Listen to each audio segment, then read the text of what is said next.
उदयस्तु महाकाली महालक्ष्मी महासरस्वती राजराजेश्वरी आई साहेब। बोल अंबा माता की जय। बोल तुळजा भवानी माता की जय। सर्व मंगल मांगल्ये शिवे सर्वार्थ साधिके शरण्ये त्र्यंबके गौरी नारायणी नमोस्तुते। नमस्कार, मी पूजा। आपल्या चॅनलवर तुम्हा सर्वांचा पुन्हा एकदा खूप खूप मनापासून स्वागत करते। तुमच्या सगळ्या इच्छा स्वामी महाराज लवकरात लवकर पूर्ण करोत ही स्वामींच्यांनी प्रार्थना करते व आजच्या आपल्या व्हिडिओला सुरुवात करते।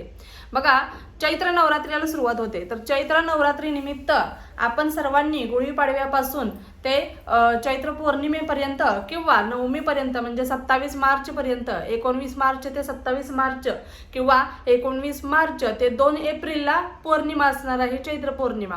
तर त्यानिमित्त आपल्याला आपल्या कुलदेवीची सेवा करायची आहे। अत्यंत प्रभावी अशी सेवा तुमच्यासोबत मी शेअर करणार आहे आणि ही सेवा केल्यामुळे घरामध्ये धन धान्य सुख समृद्धी ऐश्वर नक्कीच नांदतं म्हणजे नांदतं। आपल्या घरातील लक्ष्मी माता जर रुष्ट झाली असेल किंवा ती घरामध्ये नांदत नसेल, बघा लक्ष्मी ही चंचल आहे बरोबर, तर लक्ष्मी नांदावी असं प्रत्येकाला वाटत असतं। कर्जबाजारीपणा डोक्यावरती आलेला आहे, इतकं स्ट्रगल करून देखील काही आपल्या म्हणजे आपण जेवढ्या मेहनत करतोय कष्ट करतोय त्याला कशाचंच म्हणजे फळच भेटत नाहीये किंवा सेवा करतोय तरी देखील आपल्याला प्रचिती येत नाहीये। त्याच पद्धतीने आपल्या कुलदेवीला आपण विसरतोय का, हे देखील तितकंच बघणं महत्त्वाचं आहे। आणि जर तुमची कुलदेवी तुम्हाला माहिती आहे तर तिचा कुळाचार करायचा आहे, तर तुम्ही जसं मी आज सांगणार आहे त्या पद्धतीने तुम्हाला सेवा करायची आहे। बघा, आज आपण पाहणार आहोत कुंकुमार्चन कशा पद्धतीने करायचं आहे माता लक्ष्मीला, त्याच पद्धतीने आपल्या कुलदेवीला। तुमची कुलदेवी कोणती असो, तुळजापूरची तुळजाभवानी असो, सप्तशृंगी माता असो, कोल्हापूरची अंबाबाई असो किंवा रेणुका माता असो, तुमची कुलदेवी कोणतीही असो, तुम्ही ही सेवा करू शकता। आणि ही सेवा जर तुम्ही रोज न चुकता जर केली तर तुम्हाला या चैत्र नवरात्रीमध्येच त्याचा खूप सुंदर असा अनुभव येईल आणि तुमचे सगळे प्रॉब्लेम सॉल्व्ह होतील। तुम्हाला मी दाखवणार आहे, करून देखील दाखवणार आहे कुंकुमार्चन कशा पद्धतीने करायचं आहे। आणि अशा पद्धतीने कुंकुमार्चन केल्यानंतर आपल्या जीवनातील सगळ्या अडचणी दूर होतील। बघा, सगळ्याच अडचणी अचानकच दूर होतात किंवा काहीतरी घबाड सापडतं असं देखील नाहीये बरं का। कष्ट करणं तितकंच महत्त्वाचं आहे, पण कष्टाला जर नशिबाची साथ लाभत नसेल तर काहीतरी सेवांमध्ये देखील बदल करावा लागतो आपल्याला। आणि या सेवा इतक्या प्रभावी आहेत की यामुळे बघा, तुम्ही एखादं कार्य करण्यासाठी जात असाल, शुभ कार्य, लग्नासाठी मुलगा मुलगी पाहण्यासाठी जात असाल, एखादी जमीन खरेदी करण्यासाठी जात असाल, प्लॉट बघण्यासाठी जात असाल, ज्यावेळेस तुम्ही हे कुंकू इतकं पवित्र असतं आणि या कुंकुवामध्ये जी शक्ती उतरलेली असते ती शक्ती तुम्हाला तुमचं ते काम सफल करते म्हणजे करतेच, इतकी ताकद या कुंकुवामध्ये आहे। आणि हेच कुंकू कशा पद्धतीने तयार करायचं आणि कुंकुमार्चन कसं करायचं ज्यामुळे देवीचं देखील तत्व जागृत होतं। या चैत्र नवरात्रीमध्ये जितकं होईल तितकं सेवा करून देवीचं जागृत तत्व म्हणजे देवीचं जे लहरी आहे, सात्विक लहरी आहे, त्या कशा आपल्या घरामध्ये टिकून राहतील आणि वर्षभर जर आपण ही सेवा केली तर वर्षभर कधीच कसलीच आपल्याला कमी पडत नाही, हे देखील तितकं शाश्वत सत्य आहे। कधी अडचण जरी आली आपल्याला अचानक तर त्या अडचणीतून मार्ग देखील आपल्याला सापडतो। त्यामुळे बघा, अडचण येणार नाही असं पण नाहीये, अडचण येईल पण अडचणीतून मार्ग जो भेटतच नव्हता ना तो तुम्हाला मार्ग भेटेल, मार्ग सापडायला सुरुवात होईल। कुठून तरी पैशाची चल तुमच्या रेलचल घरामध्ये राहणारच आहे। पैसा जो टिकत नव्हता तो टिकून राहील, प्राप्त लक्ष्मी स्थिर राहणार आहे। त्यामुळे आपल्याला ही अत्यंत प्रभावी अशी सेवा करायची आहे। चला तर मग पाहूया कशा पद्धतीने कुंकुमार्चन करायचं आहे। तुम्हाला दिसत असेल मी आपल्या तुळजाभवानी आईची मूर्ती घेतलेली आहे। तुमच्याकडे टाक असेल तर तुम्ही टाक देखील घेऊ शकता, त्याच पद्धतीने श्रीयंत्र आहे। तुमच्याकडे टाक नसेल तर तुम्ही श्रीयंत्रावरती देखील हे 9 दिवस सेवा करू शकता चैत्र नवरात्रीमध्ये। आणि जरी तुमच्याकडे टाक असेल तर किंवा मूर्ती असेल तर तुम्ही मूर्तीवर देखील 9 दिवस शक्य असल्यास मूर्तीवर करा, नाही तर तुम्ही श्रीयंत्रावर देखील करू शकता। माता लक्ष्मीची मूर्ती असेल तर त्या मूर्तीवर देखील तुम्ही अभिषेक करू शकता। सगळ्यात अगोदर तुम्हाला आईला आपल्या अभिषेक घालून घ्यायचा आहे, स्वच्छ धुवून घ्यायचं आहे, नंतर आपल्याला कुंकुमार्चन करायचं आहे। कुंकुमार्चन करताना श्री सुक्तमने तुम्हाला करायचं आहे, 16 वेळा श्री सुक्तम बोलायचं आहे। श्री सुक्त जापाई प्रत्येक ओळीला तुम्हाला कमलात्मक मंत्र लावायचा आहे, जो माता लक्ष्मीचा बीज मंत्र आहे आणि तो माता लक्ष्मीला अत्यंत प्रिय असा आहे।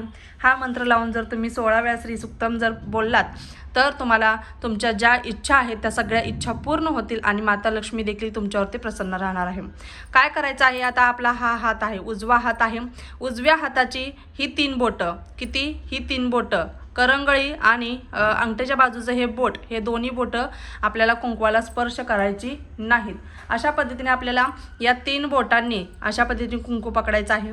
बघा, व्यवस्थित अशा पद्धतीने कुंकू आपल्या हातामध्ये घ्यायचं आहे आणि तुम्हाला श्री सूक्ताच्या प्रत्येक ओवीला तुम्हाला कमलात्मक मंत्र लावून सेवा करायची आहे.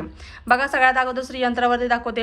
हिरण्यवर्णां हरणीं सुवर्णरजशस्त्रजां चंद्रा हिरण्मयीं लक्ष्मीं जातवेदोम आवां.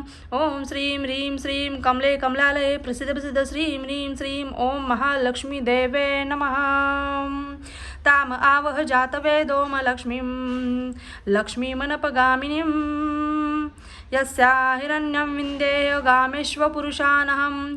ओम श्रीं ह्रीं श्रीं कमले कमलालये प्रसिद्ध प्रसिद्ध श्रीं ह्रीं श्रीं ओम महालक्ष्मी देवे नमः. अश्वपुरुदारतमद्यां हस्तिनादं प्रबोधिनीं श्रियं देवीमुपमहवे श्रीर्मादेवी जुषताम्. कांसोस्मिता हिरण्यप्राकारा आद्राज्वलन्ती तृप्ता तर्पयन्तीं पद्मे स्थिता पद्मवर्णा तापीहोपं हवे श्रियम्. ओम श्रीं ह्रीं श्रीं कमले कमलालये प्रसिद्ध प्रसिद्ध श्रीं ह्रीं श्रीं ओम महालक्ष्मी देवे नमः. चंद्राप्रभासा यशसा ज्वलन्ती श्रियं लोके देवजुष्टामुदारां तां पद्मिनीं शर्मा प्रवन्द्य लक्ष्मीर्मे नश्यतात्वारुणे. ओम श्रीं ह्रीं श्रीं कमले कमलालये प्रसिद्ध प्रसिद्ध श्रीं ह्रीं श्रीं ओम महालक्ष्मी देवे नमः. आदित्यवर्णो तपसोऽधिजातो वनस्पतिस्थो वृक्षस्थो बिल्वं तस्य फलानि तपसानुदन्तु मायाच्च बाह्याश्च बाह्या अलक्ष्मी. ओम श्रीं ह्रीं श्रीं कमले कमलालये प्रसिद्ध प्रसिद्ध श्रीं ह्रीं श्रीं ओम महालक्ष्मी देवे नमः. अशा पद्धतीने श्री सूक्तमच्या प्रत्येक ओवीला आपल्याला कमलात्मक मंत्र लावायचा आहे आणि आपल्याला ही पूजा करायची आहे. कुंकुमार्चनची सेवा करायची आहे. कुंकुमार्चनची सेवा ही अत्यंत पवित्र व अत्यंत प्रभावी अशी व माता लक्ष्मीला आपल्या कुलदेवीला जागृत करणारी व अत्यंत प्रिय असणारी अशी ही सेवा आहे. आणि या सेवेमुळे बघा, सगळ्यात अगोदर आपल्याला दीप प्रज्वलित करून घ्यायचा आहे. आता फुलं वगैरे नाहीत माझ्याकडे, वाहिली नाहीत मी, फुलं वगैरे व्हायची आहेत, धूप दीप अगरबत्ती लावायची आहे. अशा पद्धतीने आपल्याला आपल्या आईची सेवा करण्यासाठी बसायचं आहे. आपण कुंकुमार्चन करतो ज्यावेळेस बघा, आता मी प्लेट घेतलेली आहे. तामण असेल तर मोठं तामण घ्या किंवा एक ताट घ्यायचं आहे, त्याच्यामध्ये तुम्हाला ठेवायचं आहे. खाऊची पानं म्हणजेच नागवेलीची पानं जर तुम्हाला खाली ठेवायची असेल तर ती देखील तुम्ही ठेवू शकता. माता लक्ष्मीची किंवा आपल्या कुलदेवीची सेवा झाल्यानंतर हे कुंकू एका डब्बीमध्ये काढून घ्यायचं. बघा, आता हे कुंकू जर तुम्ही कुठे कामाला चाललात, कुठे तुम्ही एखाद्या कार्यासाठी चाललात, शुभ कार्यासाठी, तर त्यावेळेस हे कुंकू तुम्ही आवर्जून कपाळी लावून जायचं आहे. या कुंकवाची ताकद इतकी आहे की तुमचं काम 100% पूर्ण होणार म्हणजे होणारच. अशा पद्धतीने ही जर सेवा तुम्ही केलात, या 9 दिवसामध्ये लगातार माता लक्ष्मीला आपल्या कुलदेवीच्या मूर्तीवरती, टाकावरती जर तुम्ही कुंकुमार्चन केलं तर तुमच्या मनातील प्रत्येक इच्छा पूर्ण होणार आहे आणि तुम्हाला देखील तुमच्या सर्व अडचणीतून बाहेर पडण्याचा मार्ग सापडणार आहे. इतकी प्रभावी या कुंकवामध्ये ताकद आहे. एखाद्या लग्न कार्य, तुमच्या घरामध्ये एखाद्याचं लग्न जमत नसेल आणि मुलगा मुलगी बघायला जाताना जर तुम्ही हे कुंकू कपाळी लावून गेलात तर ते कार्य देखील सफल होणार आहे. शुभ कार्यामध्ये कोणत्याही प्रकारच्या अडचण येणार नाही. एखादी वस्तू किंवा एखादी तुम्ही फ्लॅट वगैरे, जमीन वगैरे विकत घ्यायचं आहे किंवा बिझनेसमध्ये नव्याने बिझनेस सुरू करायचा आहे तर तुम्ही नक्कीच घरातून कधीही रोज घरातून बाहेर पडताना तुम्ही हे कुंकू तुमच्या कपाळी लावून जायचं आहे. इतकं पवित्र हे कुंकू आहे. इतकी ताकद या कुंकवामध्ये आहे. बघा, हे कुंकू आता कुंकुमार्चन केलेलं आहे, नंतर हे देवांना लावायला वापरायचं नाही.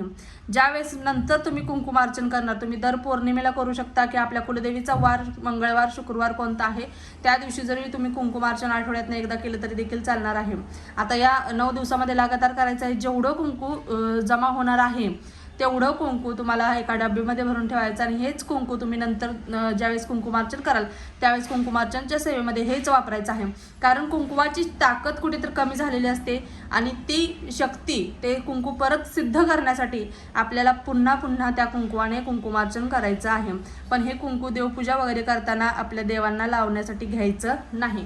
अशा पद्धतीने आपल्याला कुंकुमार्चनची सेवा करायची आहे. 16 वेळा श्री सुक्तमच्या प्रत्येक ओवीला कमलात्मक मंत्र लावून लक्ष्मी प्राप्तिकारक सेवा म्हणजे कुंकुमार्चनची सेवा आणि या चैत्र नवरात्रीमध्ये नक्कीच तुम्ही सर्वांनी ही सेवा करायची आहे.